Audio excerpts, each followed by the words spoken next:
Thursday night, fresh off the Georgia Notre Dame results. Looks like we got the Fighting Irish. The entire state of Pennsylvania is going to be at church at gunpoint on Sunday. I couldn't be more fired up for this one. We kind of talked about it as a potential first round matchup, but now that it's a semifinal one, even better. Even better, dude. A lot more on the line. Battle of the brands. And this is part of what we talk about at the beginning of the season all year is just the mindset, the maturity of the group. I think they understand the magnitude of the moment right now. They're not just kind of bright eyes and bushy tails through it. It's a head down, still working through it. That's what I'm kind of gathering and that's what we need. Obviously, with this next matchup, big games, smaller matchups. This is a big game, big matchup. I'm very fascinated with the fact that every team that sat and got the first round bye lost. And not only lost, but I think came out very flat. I mean, what happened to Oregon was unbelievable. What's your take on that? I think there's something to it, man. We not about it. I think that week, it needs to be no more than a week and a half. 10 days. Yeah, but a month, man, that's a long time. Yeah. Quarterback sneak right side, touchdown, Penn State!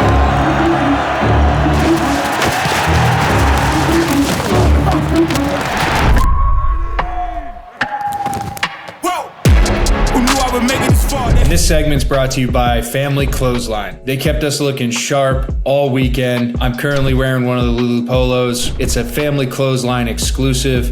Make sure you guys check out Family Clothesline for all of your Penn State apparel needs. All right, here we are, B. We got the matchup. Fresh off of Christmas, fresh off the new year, 2025. We are in 2025, yes. Feeling good? You have a good one with the fam? I did. First Christmas with the baby and all that good jazz, bunch of picks.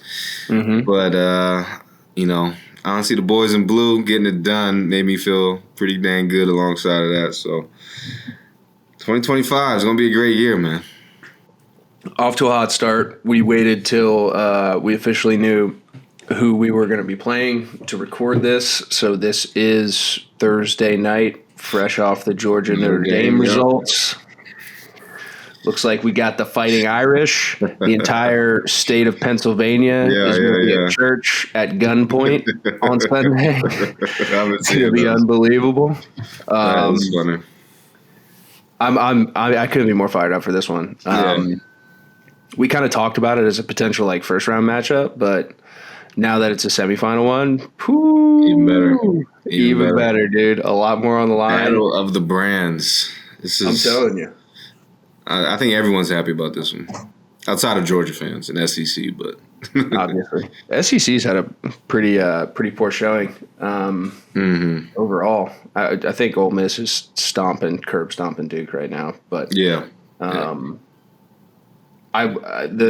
we'll talk about this. But before we get into anything else, I want to give the listeners a big announcement. We kind of teased it a couple episodes ago, but we are launching our official merch store. You're going to have pocket gear. You're going to have Lion's Den gear. You're going to have custom one-off ship to print stuff. It's thepsushop.com. It's in our link in our bios, in our link tree in our bios on X. We're getting it integrated into Instagram and all that stuff right now in the back end. But it is also officially licensed Penn State gear, like the sweatshirt I got on for you guys seeing, hats, all kinds of stuff. And the best part about it is falling in line with the initiatives at State Media. 20% of every purchase is going back to NIL. So shout out to the crew over at Unico for stepping up, coming to the plate, hitting a home run, sharing a vast majority of their profits on this stuff. But again, they are officially licensed, so it doesn't have to say anything about us. Be Penn State stuff like this. And then we're also going to get our stuff out there for you guys that are looking for pocket gear, pocket hats, the whole nine. But again, big piece of it is the NIL initiatives. So wanting to make sure we bring stuff to you guys to participate. Want to buy a Penn State shirt? Go look at thepsushop.com and scroll around. And like I said, we're going to keep loading a bunch more stuff onto it. But this is kind of the official soft launch. So there you go. You guys who are listening tuned in, That's a sneaky heads up that no one else is going to get until we fully launch this puppy. But yeah, so that's what this episode is brought to you by this week. But B, let's dive into this Boise State game. We'll do a little recap. We'll jump into this Notre Dame matchup, and then I got some points I want to kind of drop off you just about the college football playoff this year as a whole. Now that we're kind of into the fold of what we've been used to the past few years with 4 teams left. So, Boise State, though, man, what were your initial takeaways? I played out a lot how I expected in terms of if they were able to keep the game in a certain rhythm, in a certain cadence, and we were. What were your takeaways?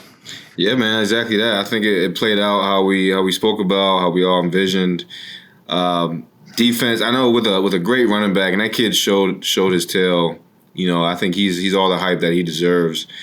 But it's just hard to, win one of these primetime matchups with just that. And we made them one-faceted and have to do that. And I'll give the credit to their quarterback, was Madsen. Definitely made some plays. Had me a little shaky in the beginning, thinking like, okay, he may be a little better or do a little more than I expected. But our defense came together and forced his hand. But man, just flying around with that energy. Obviously, these are big games, but that's what the defense needed. The offense did the same thing, man. I think the energy, the tempo was great. And that's dang near a quarter of the battle. You got to have the right mind, come out on fire, hair on fire, and I think we did that. And ultimately, it was too much. And it's almost like I was speaking to someone, kind of going into these playoff matchups. We've never been here, so didn't quite know how the team would react. And going off of the first game, I think we gave SMU a little too much credit. Just we didn't know much about them. They got some athletes. The quarterback may fly around, make some plays. But then seeing how we came out in that game, I'm like, okay, our boys are locked in. Yeah. And I was just like, okay, I'm not going to give Boise too much credit how I did SMU. I'm giving it mainly to our guys, and they showed why. Yeah, I categorize both those matchups as like big games, but not big matchups, if that makes sense. Like they weren't like when you just watched the tape and you looked at the two teams, you looked at the rosters, like they were games that the lines in Vegas made sense if you were paying attention to Penn State. And good on the boys, like you said. I think it was just more of a shift internally to like we just got to focus on us. Like It wasn't like and it's nice that you have again like the bigger stage to do that. A little bit unlike regular season matchups where there's oftentimes repercussions, whether it be Big Ten championship, so on and so forth. I feel like the winner go home type of mentality puts you in a position where when your mentality is you're focusing on us, it's a big game. You get over that hump, it only builds more confidence. And I think we're going to need it heading into this final stretch here. But like going back to some points you hit, like Ginty, he definitely got off, but I mean holding him to 3.5 yards of carry is insanity. Exactly. One explosive. Super, super solid. The guys that we've been openly hard on, I think the linebacker core played really, really well. We turned the football over 4 times. We lost the time of possession battle actually by a lot, but we were able to win the turnover battle. They actually outgained us as well. But I really liked, like you said, on the offensive side of the ball, certain situations where I think even against SMU, and we talked about this, about like, okay, we kind of had to get that SMU win under our belt, and now we can be a little more aggressive. Like I think even that second touchdown to Amari Evans, second and 4 plus territory, like prime shot scenario. Yeah. Like I don't know if we call that or try to do that in previous situations, in that point in the game, kind of how the momentum's going, like, hey, let's just keep plugging along, staying on schedule. But I liked it. And fortunately we hit them. We got the separation needed, but I just think like Drew's playing with an elite level of confidence right now. And it doesn't necessarily show on like the stat line, but I think when you watch him play, he's just operating. He's doing his job, not trying to do too much. He's finding 44 when he can. we were running the ever-loving piss out of the football, which I love. Yeah. And we talk about the crescendo and we talk about like the identity. And I think we're in the perfect identity and we're peaking right at the right time in terms of who we want to be. Like we don't have to be anything more than what we've been to win football games. Now it's just about kind of like making it a slop fest, because I think that's where it plays, where our defense plays with our offense. And you kind of want a slugfest. You don't want it to be a track meet. We're not built for that. That's kind of my takeaways. And if we can keep games in that manner, like we got as good a shot as anybody. Yeah, exactly. Yeah, this path is paving out nicely. Got to obviously execute. Going up against the Golden Domers coming up next, man. But just to tee up the Boise State game, and this is part what we talk about at the beginning of the season all year, is just the mindset, the maturity of the group. Hey, Fiesta Bowl, West Coast travel, gotta go hand. This is a business trip, though. Tyler Warren spoke about that a little bit in his pressers. Like, I think they understand the magnitude of the moment right now. They're not just kind of like, bright eyes and bushy tails through it. It's like a head down, still working through it. That's what I'm kind of gathering, and that's what we need. Obviously, with this next matchup, it's going to be more of a matchup to what you were saying. Big games, smaller matchups. This is a big game, big matchup. I think Notre Dame proved a lot, to me at least, against this Georgia squad, who obviously didn't have their starting quarterback Beck. But just to tee off the matchup we just watched, they impressed me in the trenches, more importantly, which had nothing to do with Beck. Notre Dame offensive front and defensive front, that's where they won that game. And that's where I think they pose the biggest threat, and obviously with the athletes around. But this is the biggest matchup, so we got to kick it up another gear. Still be who we are, to your point.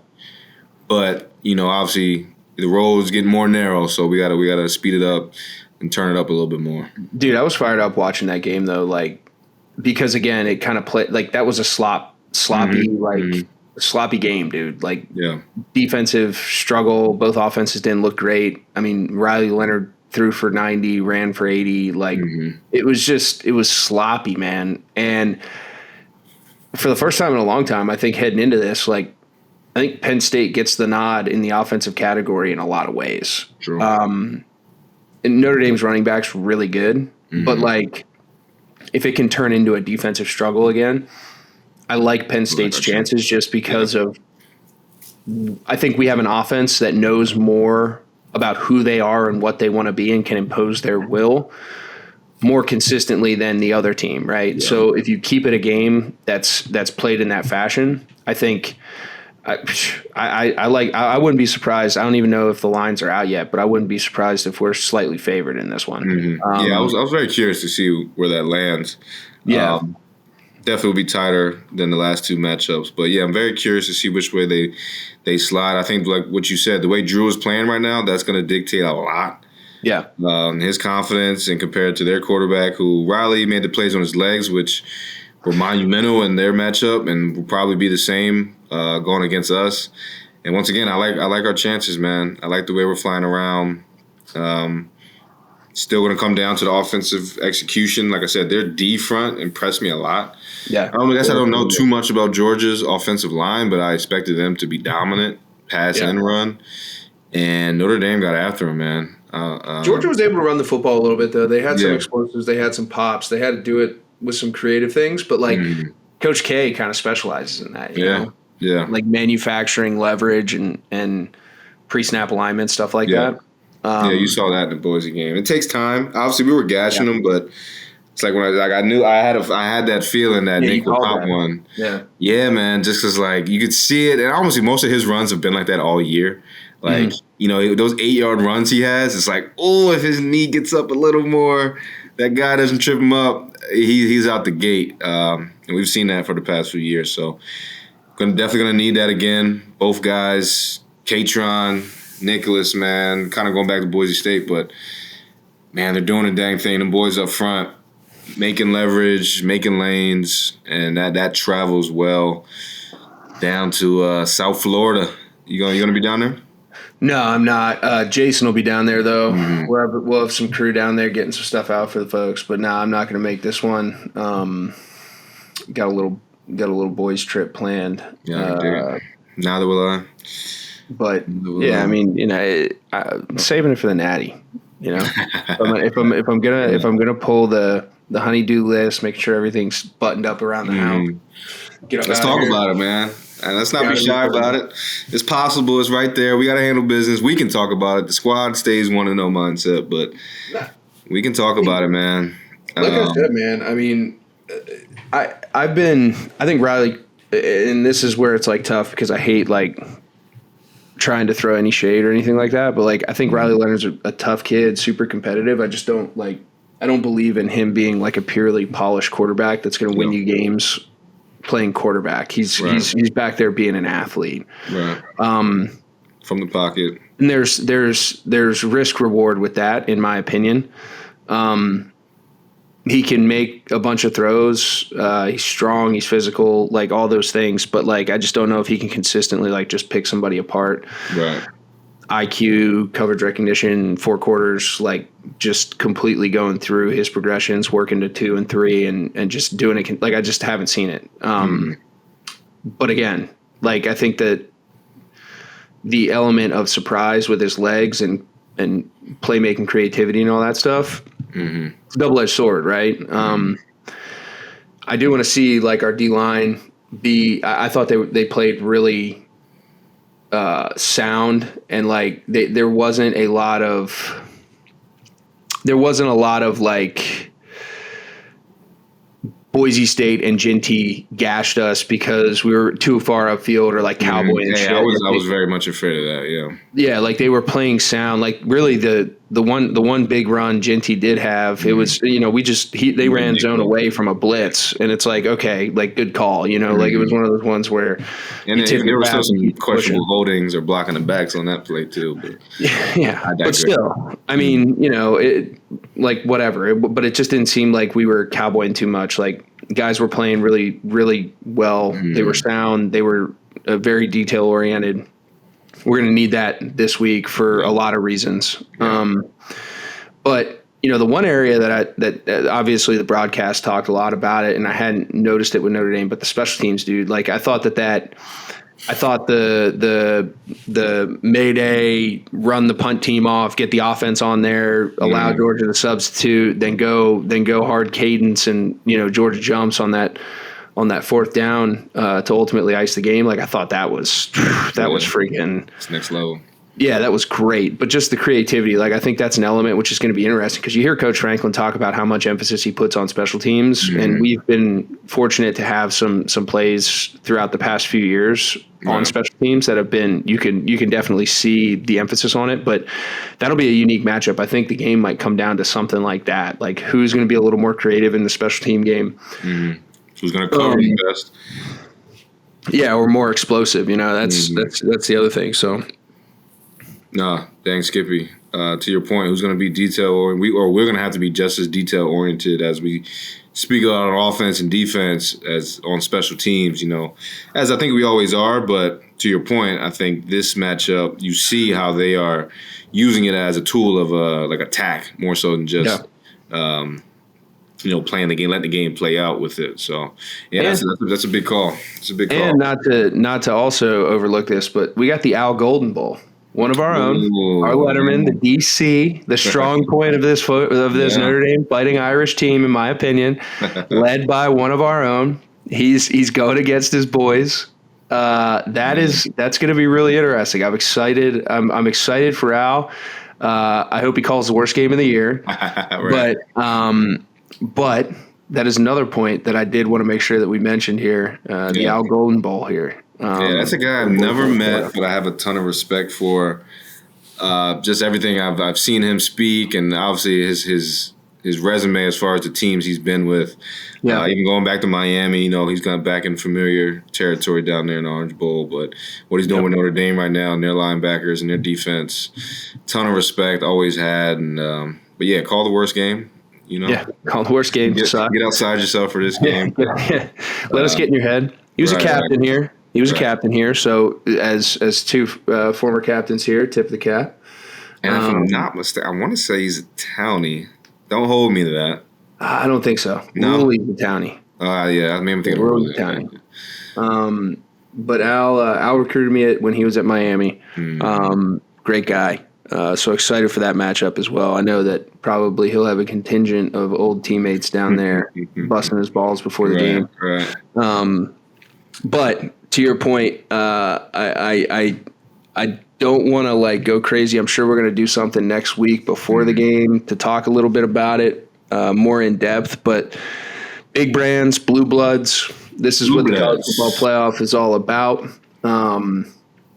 And it feels good. You're seeing a lot of this is the first whiteout matchup and all these things coming out on Twitter or X, now and Instagram. But I'm just excited. Like this is going to be really cool for the state of Pennsylvania. It's going to be really cool for college football as a whole. Right. So, and was it the Irish Catholics or the Italian Catholics? The Irish Catholics.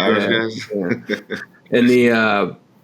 And also two big games for the head coaches on both sides. I mean, Coach Freeman's been getting a bunch of stuff about Marcus Freeman's been getting a bunch of stuff about, hey, he can't win the big one. Coach Franklin, same thing. Like it doesn't get any bigger than this. It's a chance for the national championship. So someone's going to be able to rewrite some history and erase some history with a win here on the 9th. So that's another thing to be looking at, the pressure that comes with that. Who's going to be able to come in more prepared and more focused and ready to go. Now, with that being said, B, I wanted to kind of dive into the way this whole playoff has played out up until this point. I'm very fascinated with the fact that every team that sat and got the first round bye lost. Yeah. Yeah. And not only lost, but I think came out very, very flat. I think Georgia probably came out the least flat in terms of playing well on defense. But, I mean, what happened to Oregon was unbelievable. Boise State, obviously, flat, unbelievable. They got back into it in the third quarter, whatever, we pulled away. And then Arizona State, I mean, they're losing 24-8 heading into the fourth quarter. They had some great fight, but just flat. What's your take on that? I think there's something to it, man. It's I mean, we spoke about it. Yeah. To me, it's no different than the bowl game, lackadaisical drop-off you get in the first quarter of games. It's the traditional ball safety, ball security, Boise State, Genty, 2 fumbles. 2 fumbles. Oregon, I can't remember if there's a fumble. Georgia, running back, ETN, fumble. It's the typical – it's tough because it's college kids we're talking about. Yeah. It's finals. It's graduation, a lot going on in between these periods. It's not the NFL where it's, hey, we're locked into football 24/7. It's 1 week, too, in the NFL. Yeah, that too. Usually it's like 1 week. It's just an extra bye week. Right. So I attested to that, man. It's a double-edged sword of rest and health versus we're kind of battle tested. Like we said, how important was it for Penn State to get that win against SMU? Yeah. At Beaver Stadium, making it a home game on top of that energy, that momentum, that confidence. We talk about confidence for 2 years now and forever in time. At the QB position with Drew, most importantly, not going in with that confidence off a bye week, not hitting anybody for that amount of time. I mean, it was I don't like it at all. Some of these guys, like it was almost a month. Yeah, and it's tough because you go through a regular season. Hey, we want to win every game. Yeah, but you look at the history, at least the first year of the 12 round, it's like. Maybe that first round bye isn't all it's cooked up to be. Maybe we don't want that. So it's tough. Do you think they try to cram the games in a little tighter next year? You think they try to avoid? I can see that. And I look at it from a TV perspective because there's a lot of broadcast competition at this time of the year. And maybe that alleviates a little bit. We're talking NFL ball. We're talking college football playoff. We're talking NBA. We're talking, there's a ton of sports. These TV and the bowl games too, and the regular bowl games. I mean, it's tough right now, like you said, Duke is playing Ole Miss in the Tax Slayer Bowl. I feel like it's a different timing to watch a big game than watch kind of a game that doesn't mean anything. I know the game was supposed to be yesterday.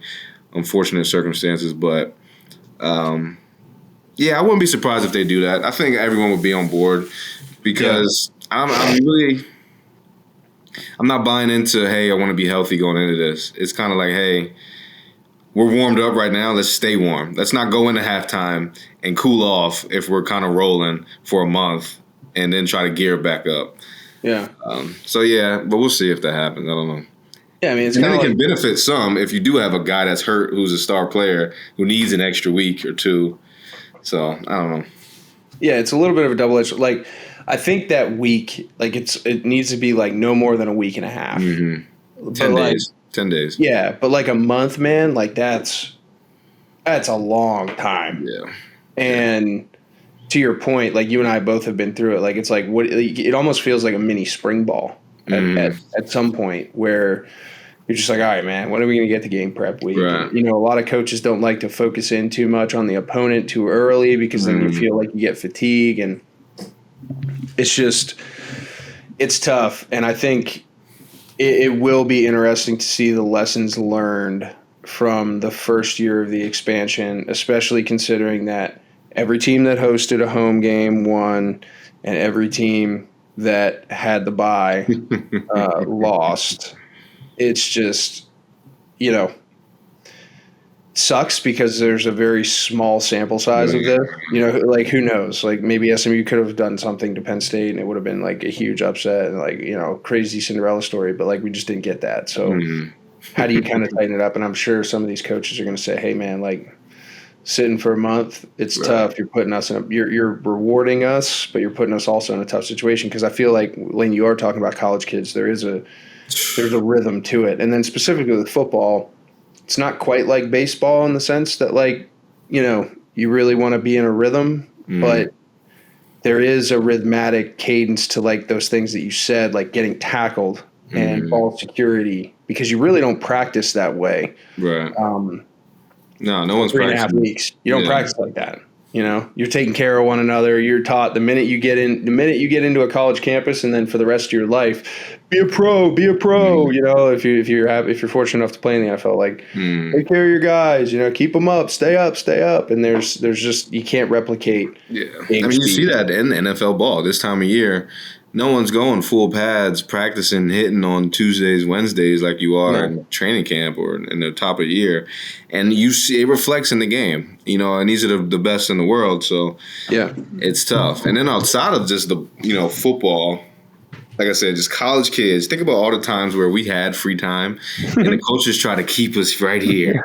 Don't let them get away too far to, dip into this, dabble into that, because it's just a lot of time for – your focus to be pulled elsewhere. It's like you said, spring ball, after spring ball, then you have time to go into summer. It's like we really had a month, but they're like, hey, come back in 10 days. Yeah. Be back in 10 days, get back in the weight room. These optionally mandatory workouts. Yeah, optional mandatory workouts that you need to be here for, but you don't really have to be here for. But you're going to be there for and back in 10 days. Not 2 weeks, 10 days. Not 14, 10 days. You'll be right back.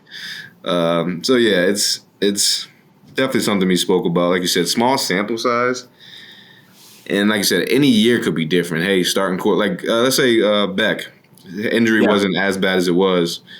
Maybe he'd have more time to recover and possibly be back. I think it plays a big difference in that football game. Not knocking the backup at Georgia, but he fought. Give him a lot of credit on that, but just what Georgia needed from their quarterback, what they had with Beck. Say he turned the football over, yada yada yada, blah blah, whatever. That cat still plays the position the way it's supposed to be played, and he put Georgia's offense in positions throughout the year that they should not have been because of how well he played. Right. And it was like the stuff you take for granted, the simple progressions, the checkdowns, the 5, 6, 7, 8 yard completion that keep you on schedule.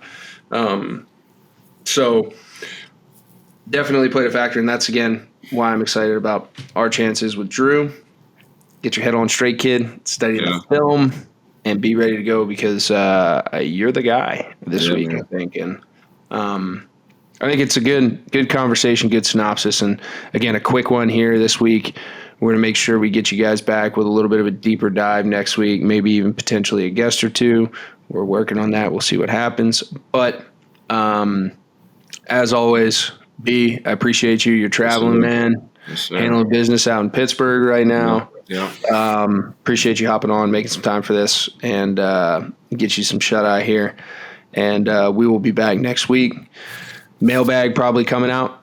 Antennas up. And appreciate you guys. Happy New Year. Yeah, Happy New Year, brother. Happy New Year, folks. Let's do it again. And we'll catch you guys next week.